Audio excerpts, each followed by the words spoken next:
నేను పూజ సామాగ్రి పోయినట్టుంది కదా.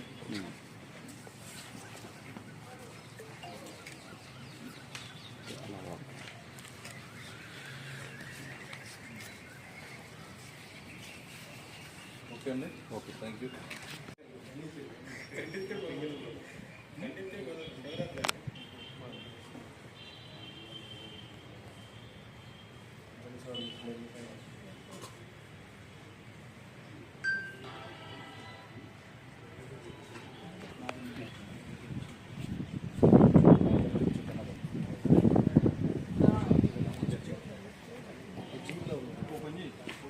ఇంతన మాకు ఒక ఫిర్యాదు వచ్చింది. గుడివాడ పట్నం 2 టౌన్ పోలీస్ స్టేషన్ పరిధిలో ఎక్స్ మినిస్టర్ కటారి ఈశ్వర్ గారు అని చెప్పి ఆయన ఇంట్లో అరౌండ్ వాళ్ళు 14 to 18 మధ్యలో ఊరు వదిలి బయటకు వెళ్ళడం, ఆ వెళ్ళిన సమయంలో వాళ్ళ ఇంట్లో చోరీ జరిగిందని చెప్పి ఇన్ఫర్మేషన్ రావడం జరిగింది.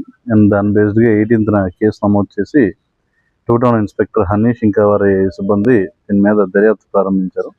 ముఖ్యంగా దీంట్లో ఏంటంటే సంఘటనా స్థలంలో ఎటువంటి మనకి ఫిజికల్ ఎవిడెన్స్ దొరకకపోయినా సరే దీన్ని టెక్నికల్ ఎవిడెన్స్ సహాయంతో అరౌండ్ అప్రాక్సిమేట్లీ 5 kilos సిల్వర్ వరకు ఇక్కడ పోయిందాన్ని రికవరీ చేయడం జరిగింది.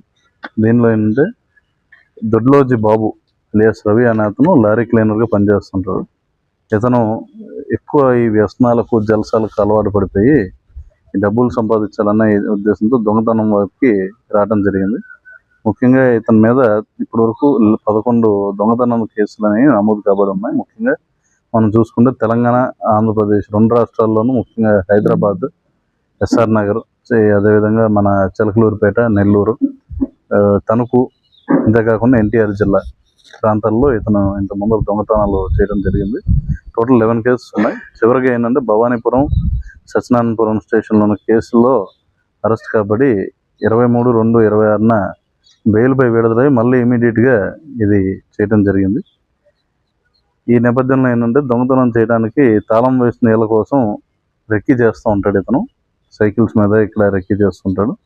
ప్రత్యేకమైన ఇంటి తాళాలు అవి పగలగొట్టడానికి ప్రత్యేకమైన రాడ్లను తయారు చేసుకుని చుట్టుపక్కల ఎవరూ లేని సమయంలో తాళం పగలగొట్టి ఇంట్లోని బీరువాలో వెండి వస్తువులు అనేవి దొంగలించిపోవడం జరిగింది.